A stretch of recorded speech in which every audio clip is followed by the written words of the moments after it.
Henry Ford, as you may know, failed twice before he started the Ford Motor Company in 1903. I mean, the test isn't whether you get the greatest business idea in the world the first time out. The test is whether you keep learning as you go along what your strengths are and what you can do for your customers, what you can bring especially to the party. And to do that, you need the education that I know you've received through 10,000 small businesses, but you need a genuine desire day in, day out to delight the customer.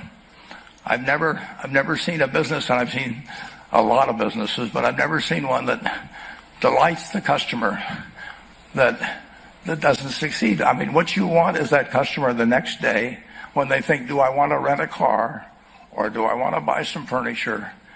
What goes through their mind? You know, it's the place where they've had a great experience.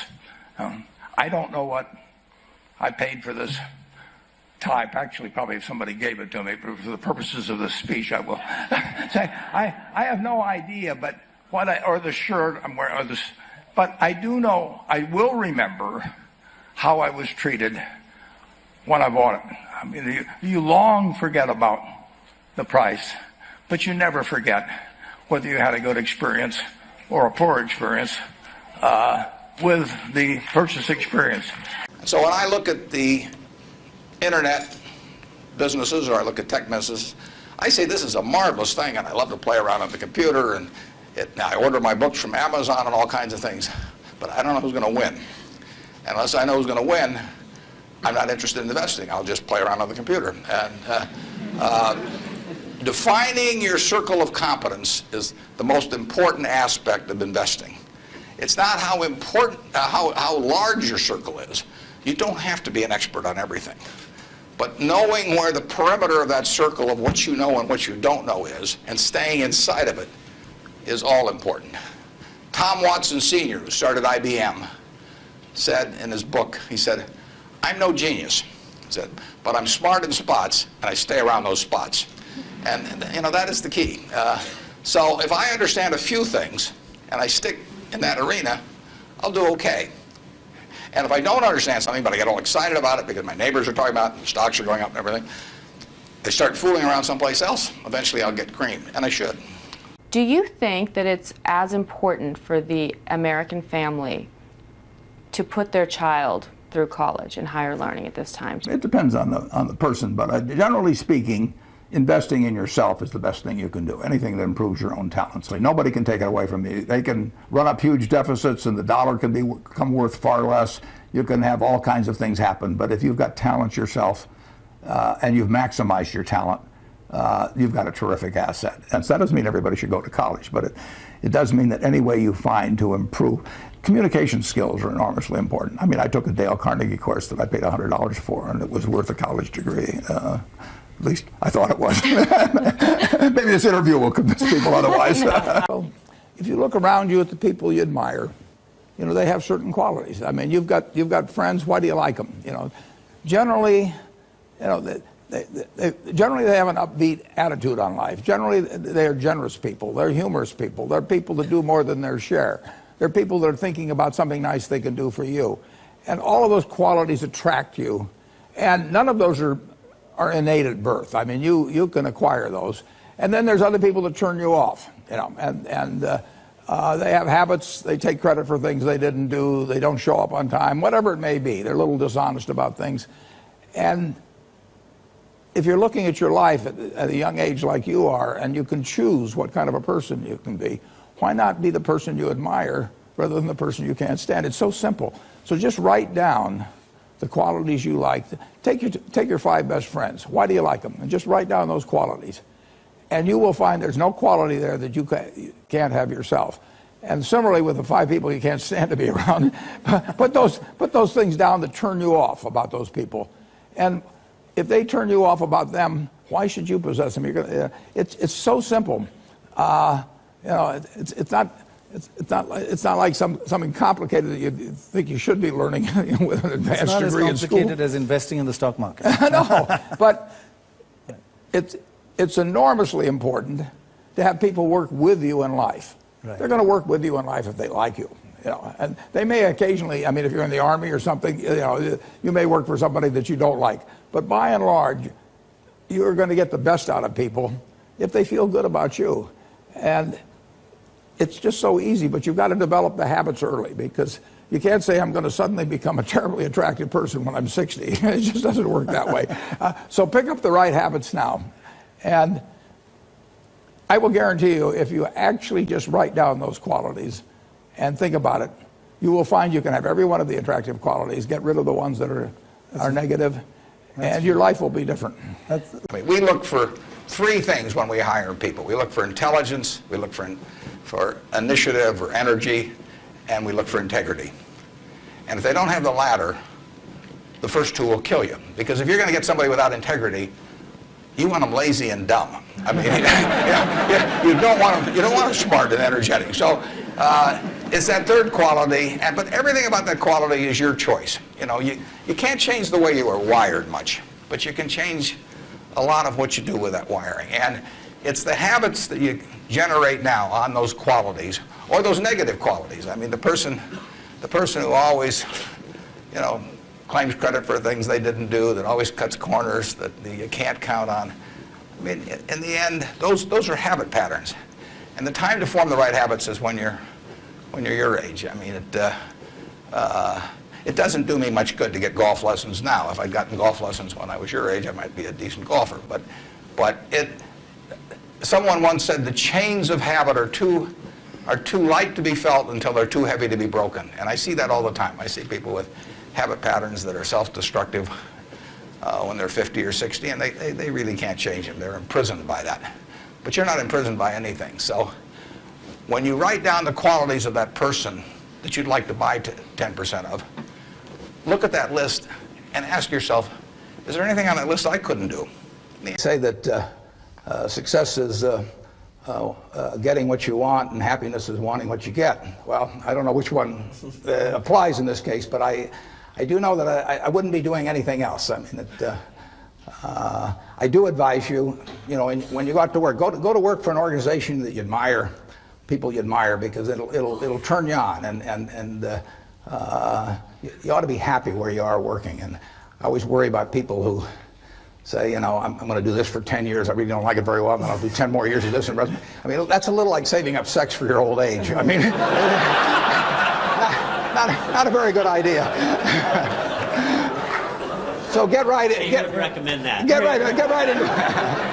right into what you enjoy, you know, Well, I've made a lot of mistakes. Biggest mistake, well, not the biggest, necessarily the biggest, but buying Berkshire Hathaway itself was a mistake, because Berkshire was a lousy textile business, and I bought it very cheap. I'd been taught by Ben Graham to buy things on a quantitative basis. Look around for things that are cheap, and that I was taught that, we'll say in 1949 or 50. It made a big impression on me. So I went around looking for what I call used cigar butts of stocks.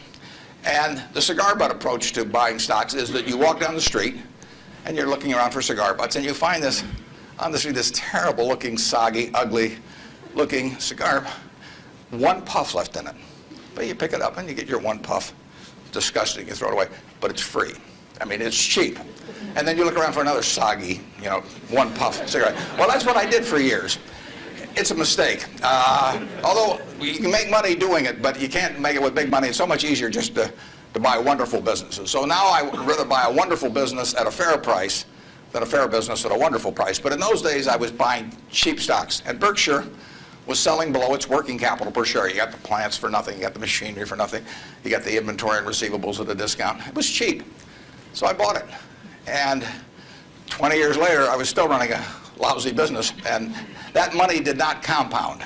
You really want to be in a wonderful business, because the time is the friend of the wonderful business. You keep compounding, it keeps doing more business, and you keep making more money. Time is the enemy of the lousy business. I could have sold Berkshire, perhaps liquidated it, and made a quick little profit, you know, one puff. But But staying with those kind of businesses is a big mistake. So you might say I learned something out of that mistake, and I would have been way better off taking what I did with Berkshire is I kept buying better businesses. I started an insurance business, See's Candy, the Buffalo, all kinds of things. I would have been way better doing that with a brand new little entity that I'd set up rather than using Berkshire as the platform. Now I've had a lot of fun out of it. I mean, everything in life seems to turn out for the better, so I don't have any complaints about that, but it was a dumb thing to do. I went into US Air. I bought a preferred stock in 1989. As soon as my check cleared, the company went into the red and never got out. I mean, it was really dumb. I mean, I've got an 800 number I call now whenever I think about buying an airline stock. I call them up any hour that, fortunately, I can call them at 3 in the morning, and I just dial and I say, my name's Warren, I'm an aeroholic, you know, and I'm thinking about buying this thing, and then they talk me down. I mean, it takes hours sometimes, but it's worth it, believe me. If you ever think about that buying an airline stock, call me and I'll give you the 800 number, because you don't want to do it. But we got lucky in terms of how we eventually came out on it. But it was a dumb decision, all mine. And you're lucky in life if you can find your passion. I tell those students, you know, you may have to take a job or two. You got to eat, but never give up searching for the job that's your passion. Try to find the job that you would have if you were independently rich. That's the job I have. And when you find that job, the job that causes you to be excited every day and forget about the pay, and where you associate with people you love, doing what you love, it doesn't get any better than that. My partner Charlie is 89, and we were talking about that this weekend. You know, I'm 82, he's 89. We do what we love every day with people we love, you know, and they seem to like us okay. So, how can it be any better? And just cost of living does not equate to standard of living. And the standard of living is, you know, achieving what you want to achieve, working with people that you love. And you don't need that much money. Aside, right. I love to ride around in a private plane. I will totally acknowledge that. Leaving that out, you know, I basically, you know, leaving out taxes and charity and things like that, I can easily live on $100,000 a year. And I wouldn't live better if I had 8 houses, if I had, you know, a 400-foot yacht or anything of the sort. I've been on 400-foot yachts and I've been in a lot of fancy houses, but I'm in a house that I bought 55 years ago. It's warm in the winter, it's cool in the summer, it has everything I wanted, plus it has all kinds of good memories. You know, right. my kids have good thoughts about it. I can't imagine living any better. I paid $31,500 for it. I could pay $31 million for a house, and it wouldn't do for me what this present house does. You really want, think for a minute, you know, if you're going to get married, and you want a marriage that's going to last, not necessarily the happiest marriage, you know, or one that Martha Stewart will talk about or anything, but you want a marriage that's going to last. What quality do you look for in a spouse? One quality. Do you look for brains? Do you look for humor? Do you look for character? Do you look for beauty? No. You look for low expectations. I mean, you know, that is the marriage that's going to last. Both have low expectations. I mean, and I want my partners to be on the low side on expectations coming in, because I want the marriage to last. It's a financial marriage when they join me at Berkshire, and I don't want them to think I'm going to do things that I'm not going to do. So that's our guiding principle. You will move in the direction of the people that you associate with. So it's important to associate with people that are better than yourself, and actually the most important decision many of you make, not all of you, will be the spouse you choose. Right. And you want to associate with people who are the kind of person you'd like to be. You'll move in that direction, and the most important person by far in that respect is your spouse. I can't overemphasize how important that is, and you're right. The friends you have, they will form you as you go through life, and make some good friends, keep them for the rest of your life, but have them be people that you admire as well as like them.